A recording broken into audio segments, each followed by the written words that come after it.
উপস্থিত রয়েছেন ইসলামী আন্দোলন বাংলাদেশ খুলনা জেলা শাখার সম্মানিত সভাপতি, জেলা নেতৃবৃন্দ, নগর নেতৃবৃন্দ, বিভিন্ন স্থান থেকে আগত প্রিয় খুলনাবাসী, আপনাদের সকলকেই ইসলামী আন্দোলন বাংলাদেশ খুলনা মহানগরের পক্ষ থেকে জানাই আন্তরিক শুভেচ্ছা এবং বিপ্লবী অভিনন্দন। সম্মানিত ভাইরা আমার, আজকে অন্তর্বর্তীকালীন সরকারের কাছে একটা প্রশ্ন রাখতে চাই, সেটা হল বর্তমান বাংলাদেশের ঐক্যমত কমিশনের ভিতরে 33টি সংগঠন গিয়েছে, তার ভিতরে 25টি সংগঠনের উপরে প্রত্যেকের দাবি হল আগামী নির্বাচন পিআর পদ্ধতিতে হতে হবে। সুজনের থেকে জরিপ করা হয়েছে, আপনারা জানেন।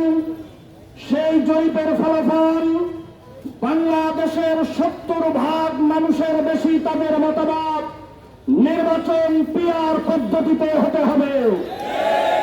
কিন্তু বড় আফসোসের বিষয়, ঐক্যমত কমিশনের নিম্ন কক্ষে পিআর হবে কিনা এই আলোচনাটাই এখনো পর্যন্ত উঠাতে পারলেন না। আপনারা বলতেছেন উপরের নিষেধাজ্ঞা আছে। আজকে বাংলার জনতা জানতে চায় এই উপরওয়ালাকে, এই জবাব আপনাদেরকে দিতে হবে।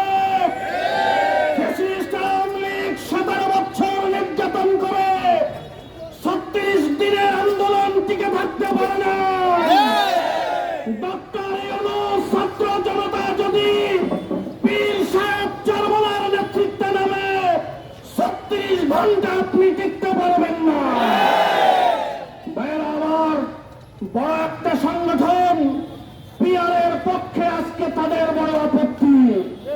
তাদের এক নেতা কয়েকদিন আগে বলেছে বাংলাদেশের 90% ভোটার নাকি তাদের।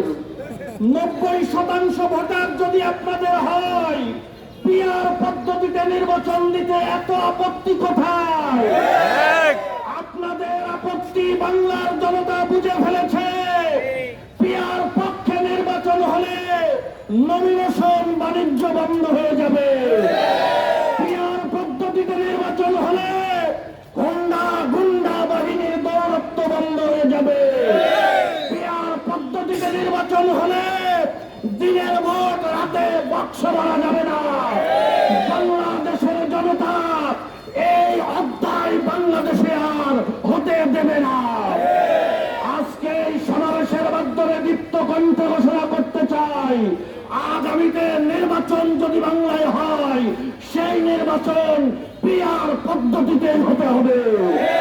পিআর পদ্ধতি ব্যতীত কোন নির্বাচন বাংলাদেশের জনতা মানবে না, মানবে না, মানবে না। সম্মানিত ভাইরা আমার, আন্দোলন চলতে থাকবে, একের পর এক কর্মসূচি আসবে। আমরা কি ঘরে ফিরে যাব? আমরা এই আন্দোলনে শরীক হতে চাই না, চাই না। আমরা ময়দানে থাকবো, শ্রম দেব, গান দেব। ইনশাআল্লাহ আগামীর বাংলা হবে ইসলামের বাংলা।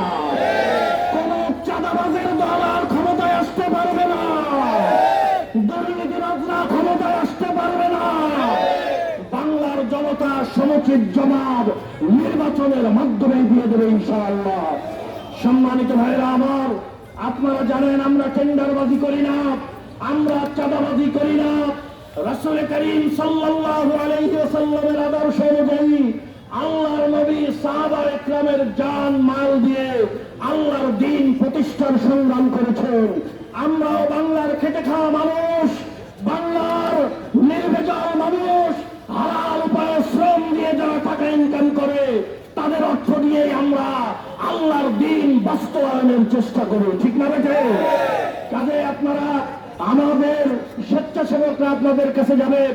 দ্রুত সময়ের মধ্যে আমরা ইনশাআল্লাহ আমাদের আল্লাহর নবীর এই আদর্শ আমরা ইনশাআল্লাহ বাস্তবায়ন করব। প্রত্যেকেই আমরা পকেটে হাত দেব। আমরা আমাদের সামর্থ্য অনুযায়ী দ্বীন কায়েমের এই কাফেলায় আমরা সামর্থ্য অনুযায়ী সহযোগিতা করব। কেউ বঞ্চিত হবে না, কেউ মাহরুম যাবেন না। প্রত্যেকেই পকেটে হাত দেন, প্রত্যেকেই পকেটে হাত দেন।